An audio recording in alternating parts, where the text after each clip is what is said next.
Welcome. Today, we will delve into the secrets of one of the most crucial battles of World War II, the Battle of Midway, where the fate of the Pacific and the course of the war hung in the balance. In this investigation, we will reveal how American cryptographers managed to crack the Japanese code JN25 and uncover attack plans that the Japanese themselves did not suspect. But how could one secret change the outcome of the battle? And why did the Japanese fleet still hope for a strategic victory despite their miscalculations? At the same time, thousands of miles away from the Japanese ships, deep within American intelligence, the fate of the entire campaign was being decided. Were these intelligence reports mistaken, or did they actually determine the outcome?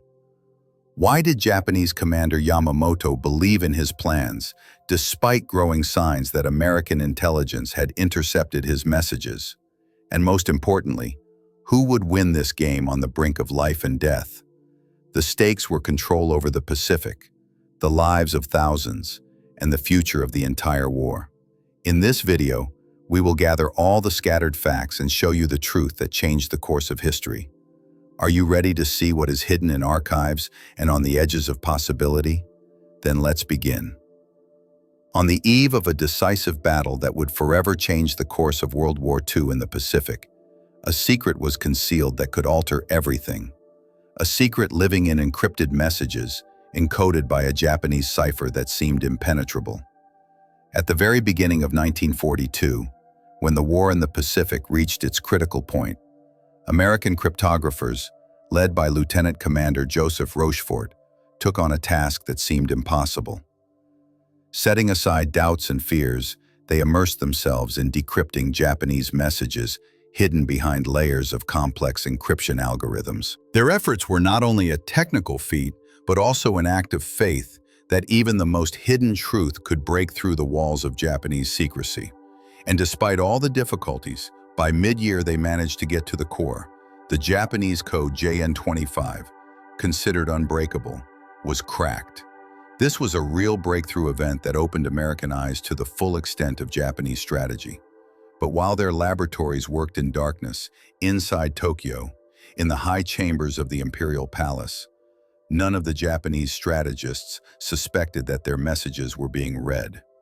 Japanese intelligence, confident in its impenetrability, continued to send encrypted messages, unaware that they were being monitored. Among these messages was critical information, details about plans to attack Midway. Not just hints or guesses, but specific instructions confirming the Japanese command's intentions. This information, like an invisible thread, linked the Japanese fleet to its future actions. Inside Tokyo's command centers, in halls filled with the smell of paper and cigarette smoke, strategies were being developed based on secret data that the Americans managed to decrypt before the Japanese could execute their plans. On the other side of the Pacific Ocean, in Washington, Admiral Chester Nimitz, the commander of the American Naval Intelligence, faced a dilemma. With knowledge of Japanese intentions, he had to make a decision that could cost the lives of hundreds of ships and thousands of people. Inside his office, during long nights when storms of political and military uncertainty raged outside, he studied the intelligence reports he had received. Time was against them. The Japanese fleet, tactically prepared and equipped with the latest technology, was preparing for a decisive battle.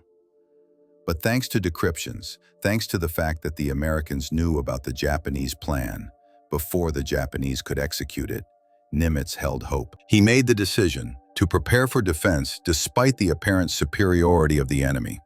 These decisions were not just military tactics, but acts of faith in the power of intelligence, which could change the course of the war. Meanwhile, in mid-May, the Japanese fleet, under the command of Isoroku Yamamoto, set out to sea.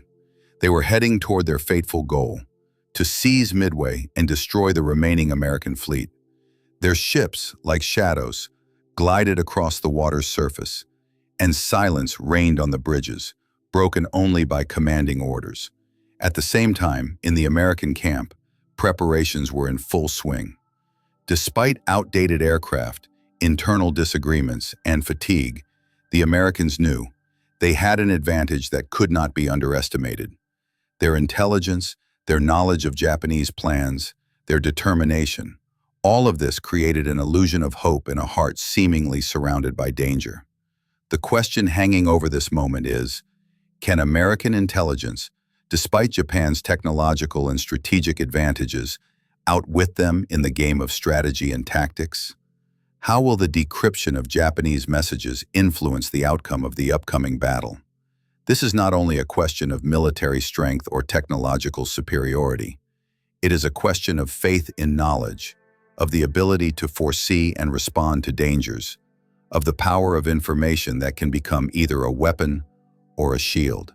And it is precisely in this struggle between secrecy and revelation, between deception and truth, that the fate of the entire war is decided. Now, on the eve of the decisive battle, another question arises. Will the efforts of American intelligence, their tactical mastery and determination, be strong enough to shift the balance of power in the Pacific? Or will Japanese strategy, backed by superiority and confidence, overshadow all attempts to prevent tragedy? This question remains open, like a shadow looming over the future, waiting for its moment. Meanwhile, in silence, behind the thin walls of command centers, the outcome of the war is being decided, an outcome that will be determined not only by the power of ships and aircraft, but also by the strength of information, which could become the key weapon in this deadly game. In the heart of the Pacific Ocean, among boundless waters and winds blowing from vast expanses, preparations were underway for one of the most decisive battles of World War II. Part 3 of 14. To the surprise of many who followed the events, hundreds of miles off the coast of the Hawaiian Islands, deep within strategic debates and secret orders, a tactic was being developed that could change the course of the conflict. At the center of this theater was Commander of the Pacific Fleet, Admiral Chester Nimitz, a man whose mind and will were to unite the disparate elements of American naval power. His decision, seemingly simple, to defend Midway despite obvious disadvantages, became the cornerstone of American strategy, which was to set the stage for a trap in which the Japanese fleet would inevitably fall. This strategic choice was not made spontaneously. The times were difficult. The wind of change blowing from eastern China and distant shores carried news of defeats and weaknesses. In a situation where America was just entering the war, with its fleet's capabilities limited and modern aircraft only beginning to appear on the horizon, it was necessary to find a way to compensate for these shortcomings. Admiral Nimitz, a man with an impeccable reputation, understood the situation was complex.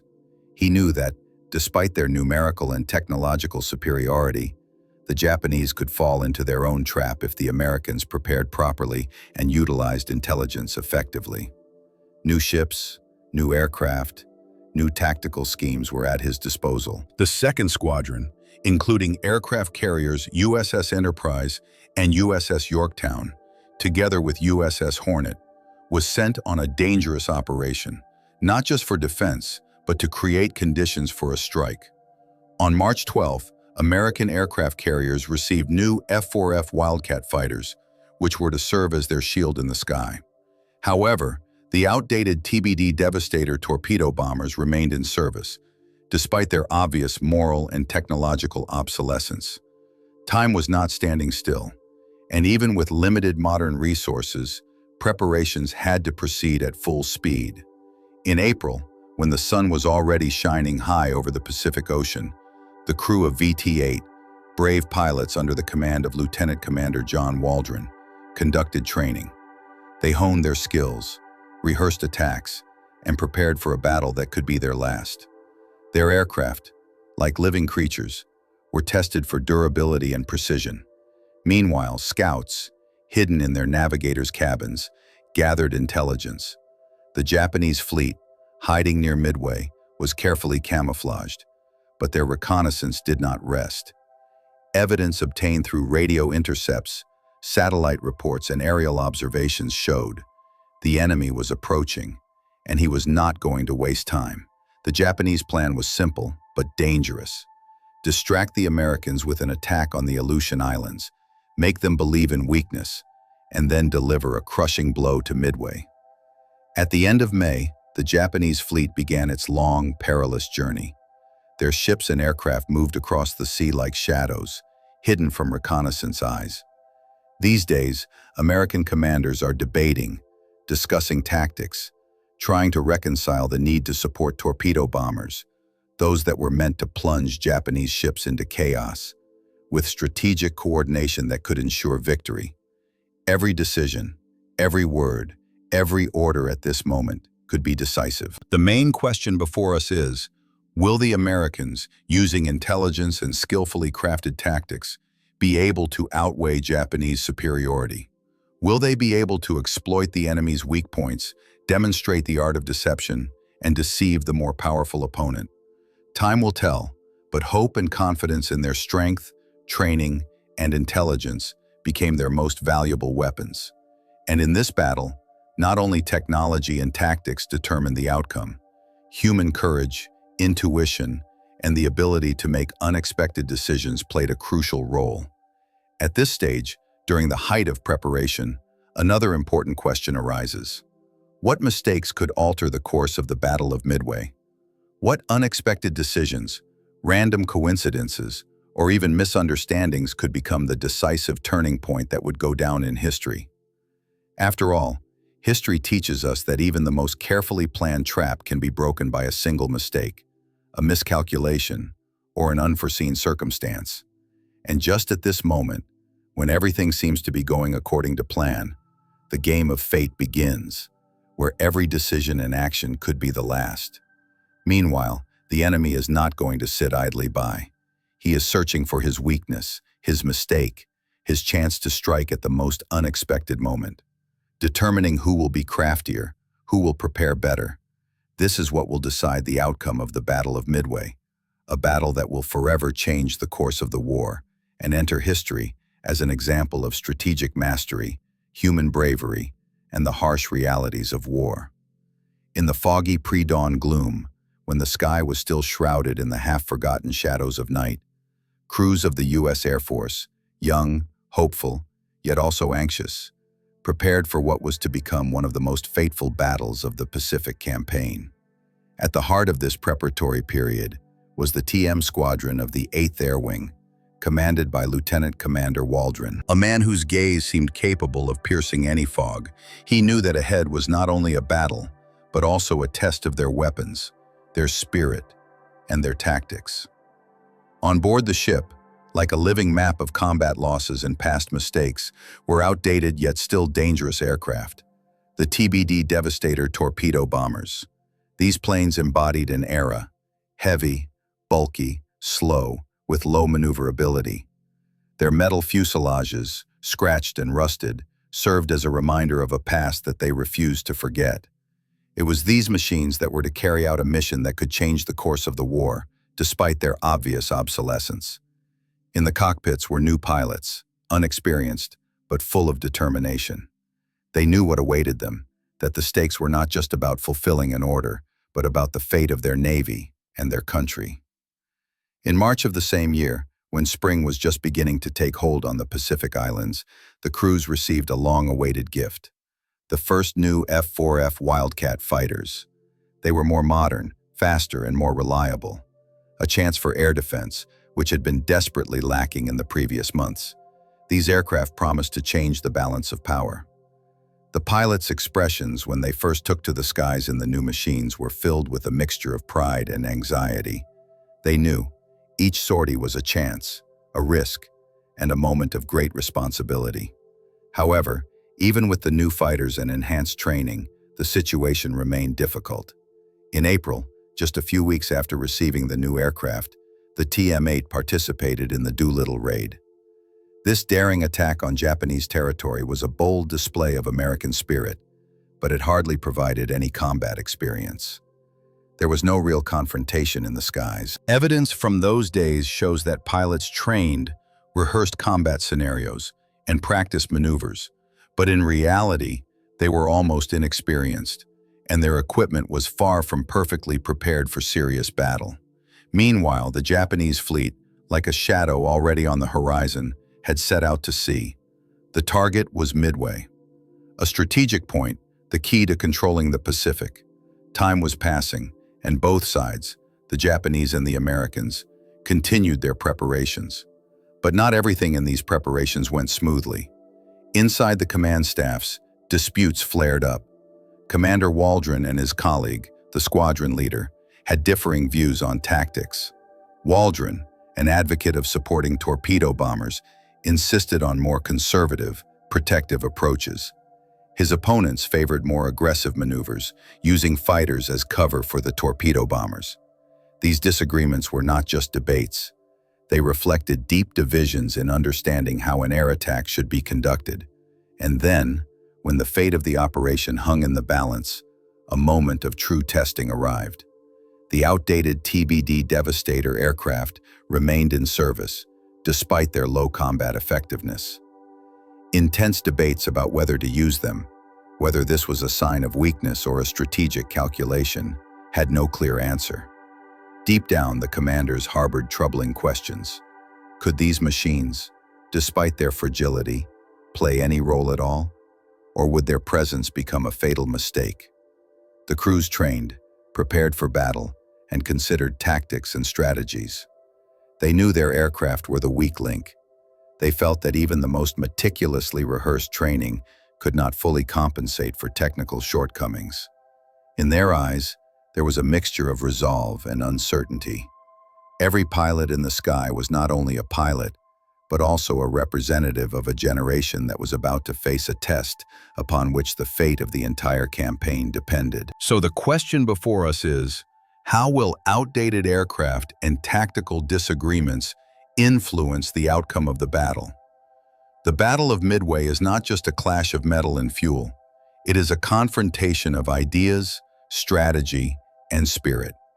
Every choice, every tactical detail could prove decisive. Time was against them. Danger was unavoidable. But does hope remain that the latest tactics, preparation, and determination can compensate for technical shortcomings? Can fresh ideas and the courage of pilots, their belief in victory, overcome the weaknesses of outdated machines?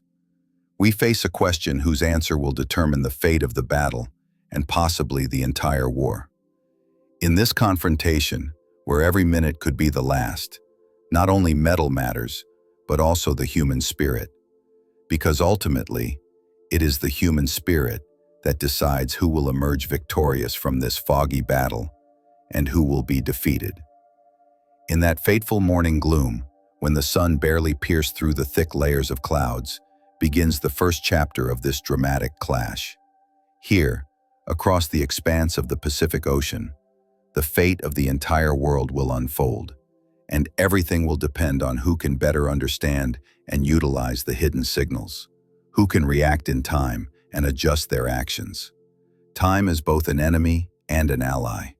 Time is an enemy because enemies do not wait, giving no chance for error. Time is an ally because it offers a chance to recalculate, to change tactics, and to win. At the center of this confrontation is reconnaissance, its accuracy and timeliness. The outcome of this first encounter depends on them, an encounter that will set the tone for the entire Battle of Midway. Midway, this small atoll, seemed insignificant against the vast ocean. But it is here, on this day, that one of the most crucial episodes of World War II will unfold.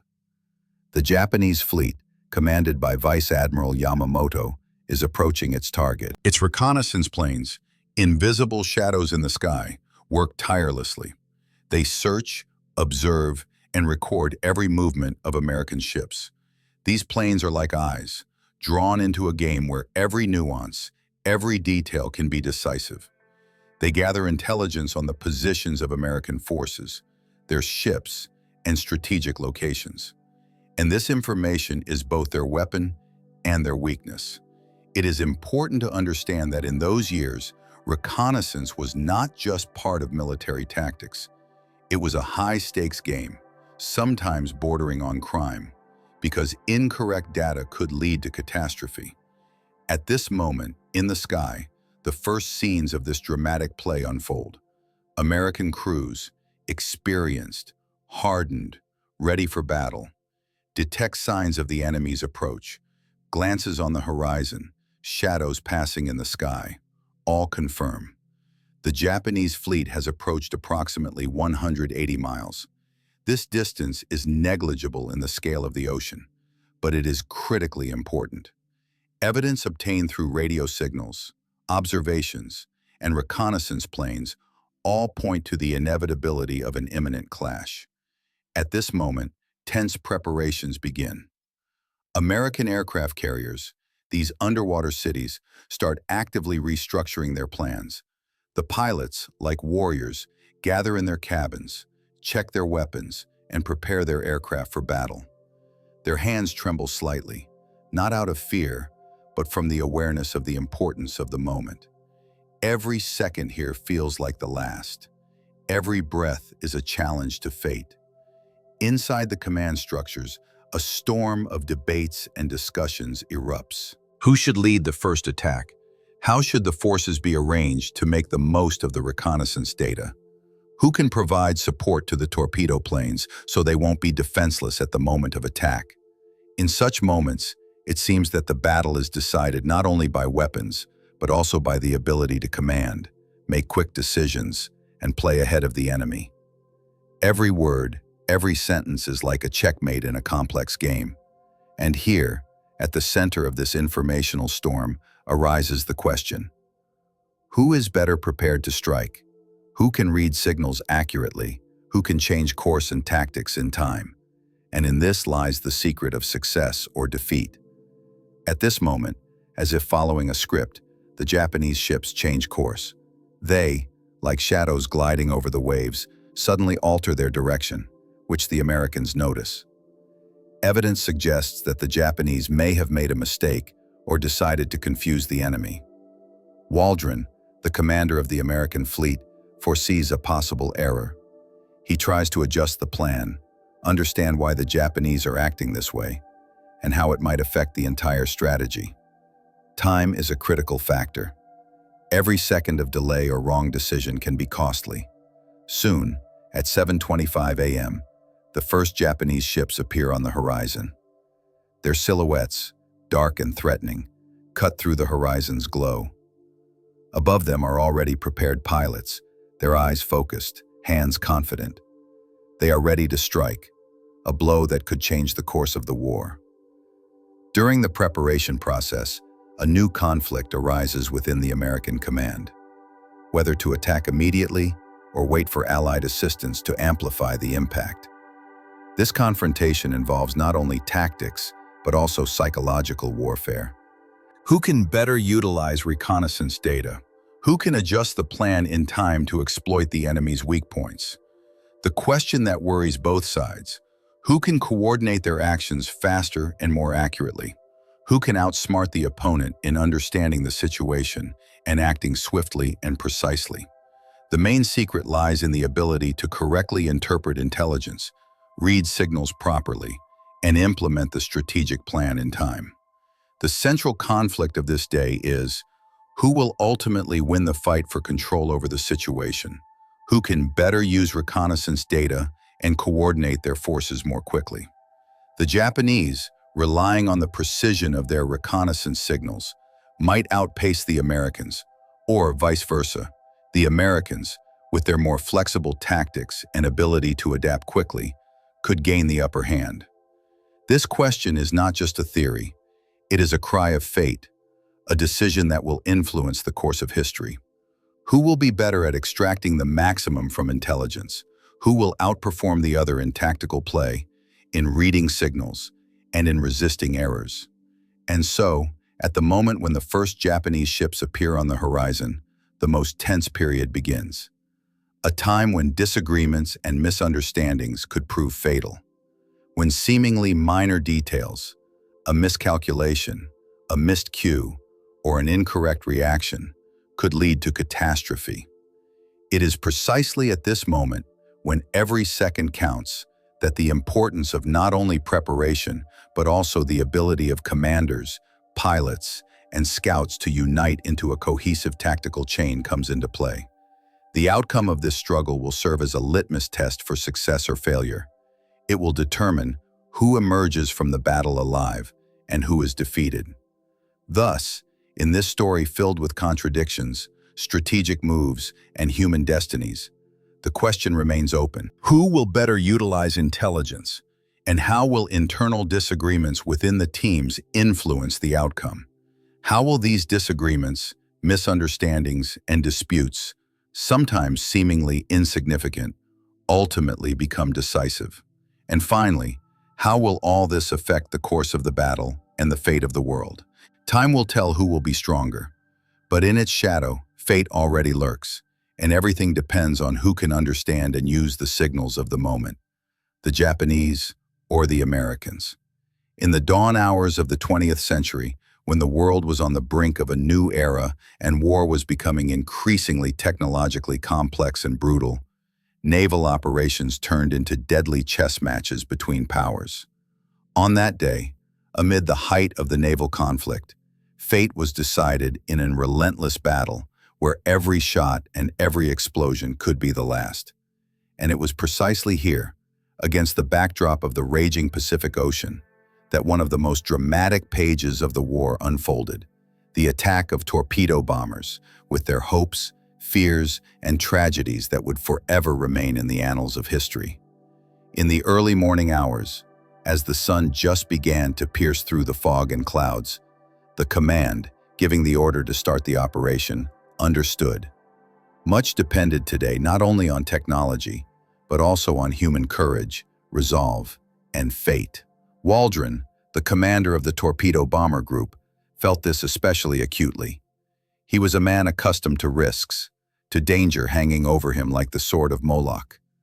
At 9:30 a.m., without support from Allied squadrons and without hope of cover, his squadron entered the battle.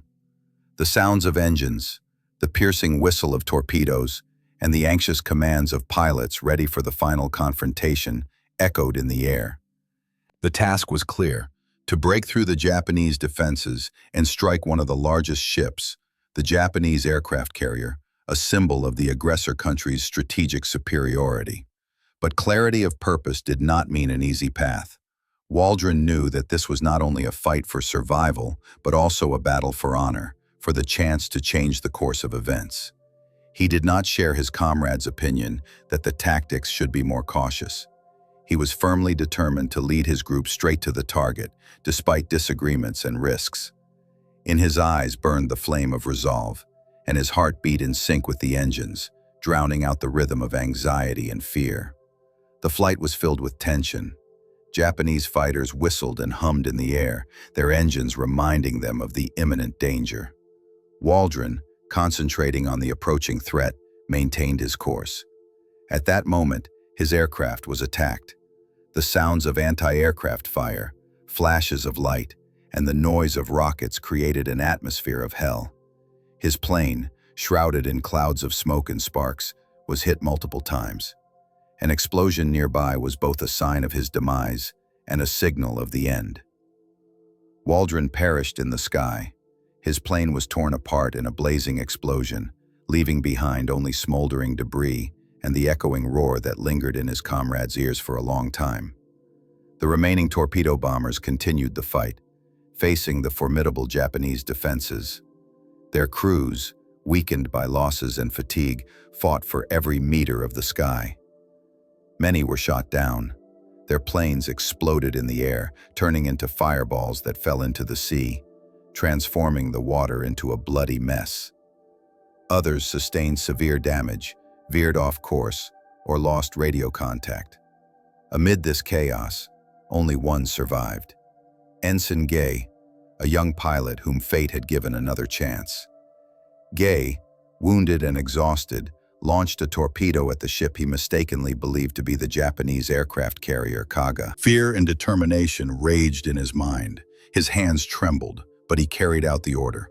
At that moment, his plane was under fire, damaged and engulfed in flames. The explosion that followed the torpedo hit destroyed his aircraft, and he found himself in cold, salty water, the sole survivor from the TM-8 crew. His body trembled from shock, and his consciousness was filled with a mixture of pain, despair, and wonder. He was alive, but the cost of this survival was too high. The night at sea grew darker, and Gay, hiding in the water, tried to comprehend what had happened. He heard only his heavy breathing, the sound of waves, and muffled splashes of the struggle for life. Time seemed endless, as if the ocean itself had decided to test his endurance. Rescue came only at dawn, when rescuers found him bleeding but alive. He became the sole witness to the destruction of TM-8, the last person to see the crew, and most importantly, the tragedy that unfolded in the sky and on the sea. The central question of this story is whether torpedo bombers, despite outdated aircraft, lack of support, and fierce Japanese defenses, can succeed. The essence of this issue lies not only in tactics, but also in human destiny. After all, in every such battle, there is not only technique and strategy, but also faith, courage, fear, and death. Even in the most hopeless moments, when it seems that all is lost, it is precisely the belief in victory, or the possibility of surviving another day, that drives people to incredible acts. Gay's story, his injuries, his only chance, none of this is accidental. It is part of a complex, multifaceted puzzle where each element influences the outcome of the entire battle. His survival, his testimony, is not only a personal tragedy, but also a symbol that even in the bleakest circumstances, there is room for hope. And it is this hope, even when everything seems lost, that can change destinies and turn the course of events. Thus, in this tense and dramatic confrontation, where outdated aircraft fought against the technological might of the enemy and human lives hung in the balance, the question arose: could torpedo bombers break through the deadly defenses? And what would remain after this battle? Memories of heroism, sacrifices, or lessons that would alter the strategy of future battles? The answers to these questions are not only part of history, but also a mirror of human nature, an eternal reminder of the price paid by a person for his belief in victory. In the fierce and explosive moments of the midday battle, when the sun reflected brightly on the surface of the Pacific Ocean, the final, decisive act of the clash between the Japanese and American fleets unfolded. At 10:20 a.m., as if struck by a thunderclap in a clear sky, American bombers emerging in a powerful column from the aircraft carriers Enterprise and Yorktown took to the air to launch the final, devastating attack on the Japanese aircraft carriers. At that moment, there was no room for accidents or weaknesses. Every second could be the last for the crews, for the strategies, for the future of the entire Pacific War. The roar of engines, the growl of motors, and the whistling of bombs merged into a single symphony of destruction. American pilots, armed with the latest bombs and torpedoes available at the time, headed straight for their targets. Their eyes burned with determination, their hands firmly held the controls, and their hearts beat in sync with command orders. Tense silence hung in the air, occasionally broken only by the hum of engines and explosions as the first bombs reached their targets. Sudden blasts, bright flashes of flame, and clouds of black smoke marked the beginning of an attack that would forever change the course of this battle.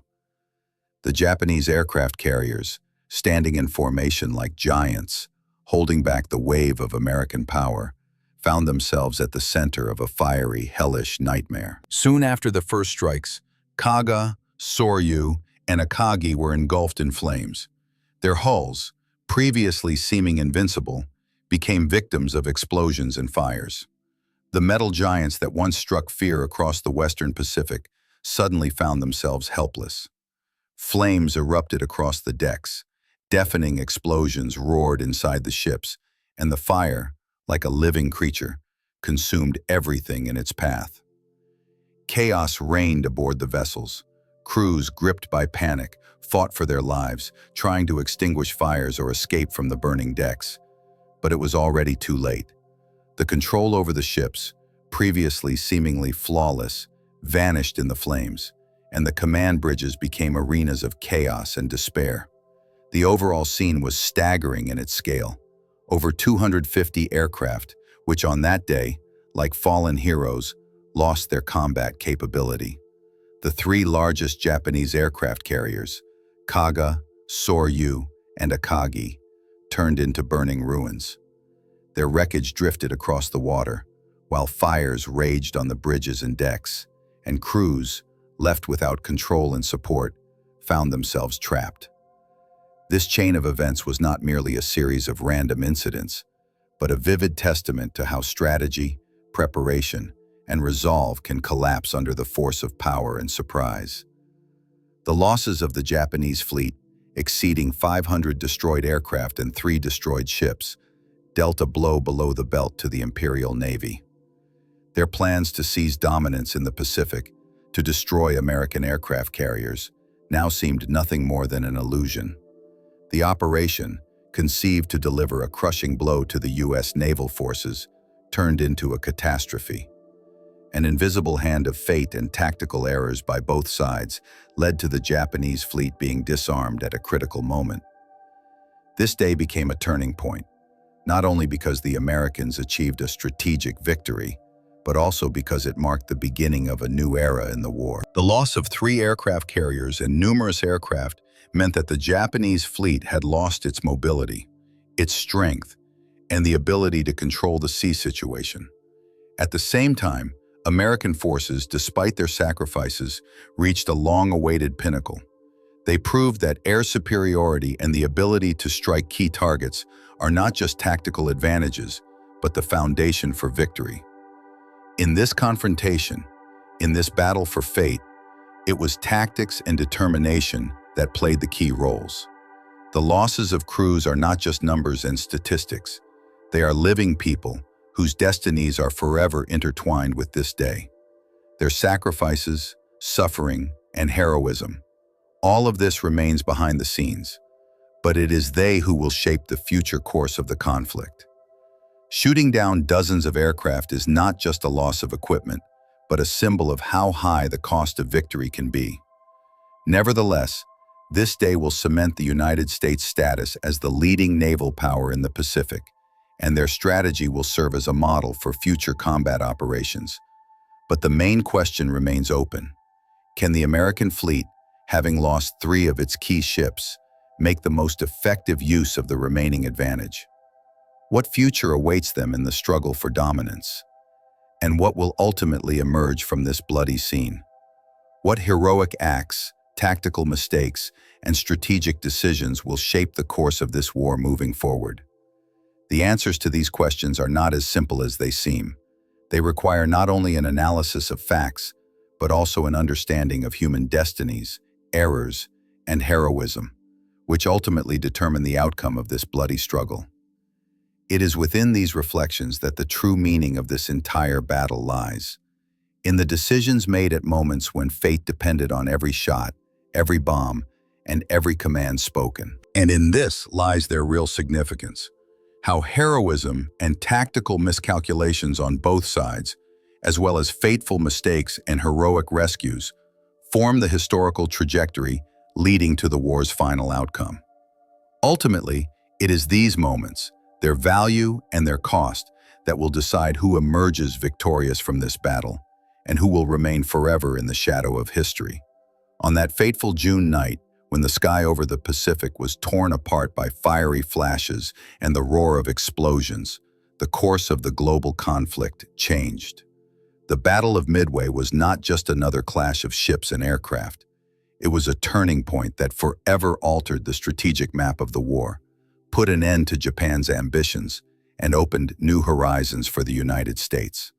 History knows many battles, but few clearly demonstrate how they decide the fates of millions, and that behind victory often lie not only strength, but also genius, risk, self-sacrifice, and sometimes error.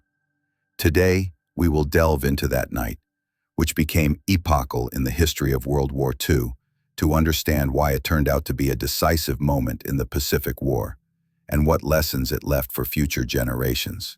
The Battle of Midway is not merely a clash of naval forces. It is the pinnacle of strategic confrontation, in which Japanese aircraft carriers, previously considered an invincible force, were almost entirely destroyed. Unlike previous battles, This was not just a fight for territory or resources. It was a struggle for control over information, reconnaissance, and tactics. The Japanese, confident in their superiority, relied on a lightning-fast attack designed to break through American defenses and pave the way for dominance in the Pacific.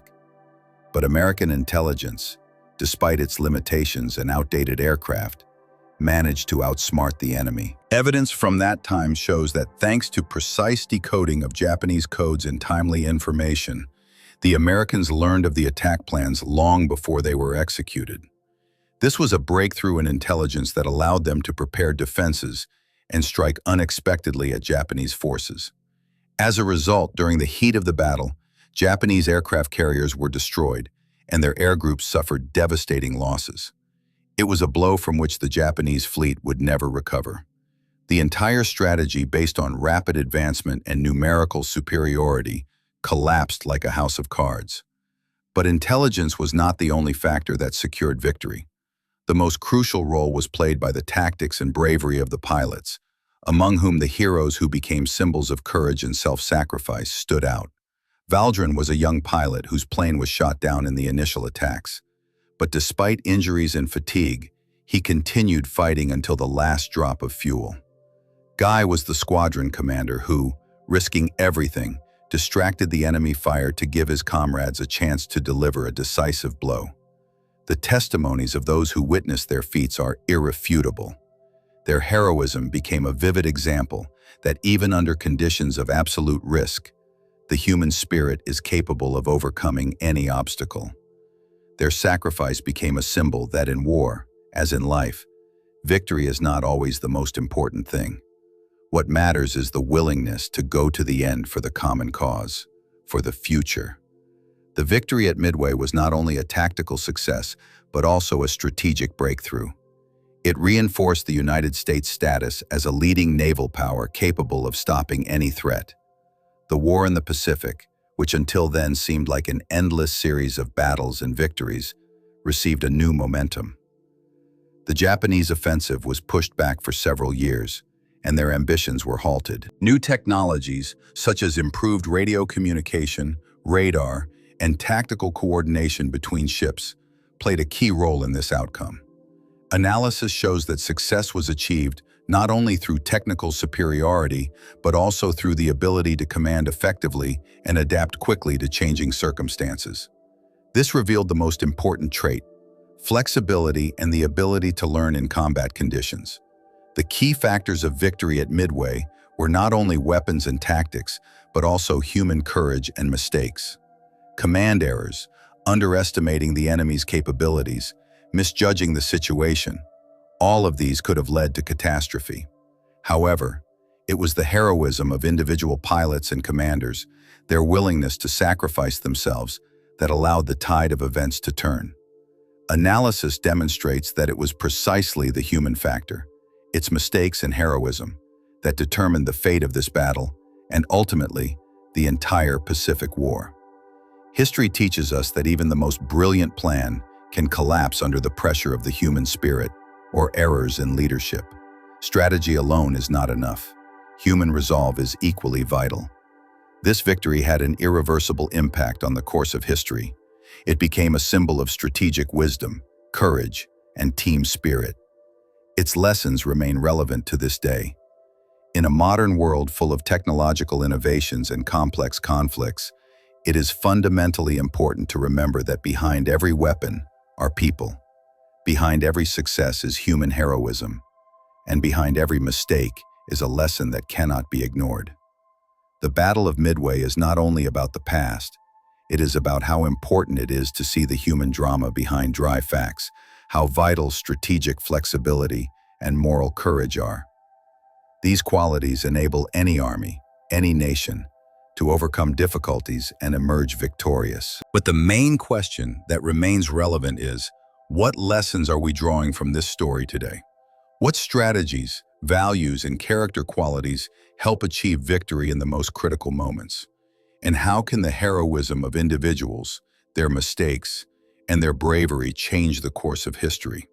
These questions are not only relevant in the context of war, they pertain to life itself, reminding us that each of us has the potential to be a hero or to make a mistake that could alter the destinies of millions. This is the true meaning of this story, a reminder of the power of the human spirit and the need for wise leadership. Because, as the experience at Midway shows, even in the darkest hours, it is heroism and mistakes that can determine the outcome of a battle and, ultimately, the fate of the entire world.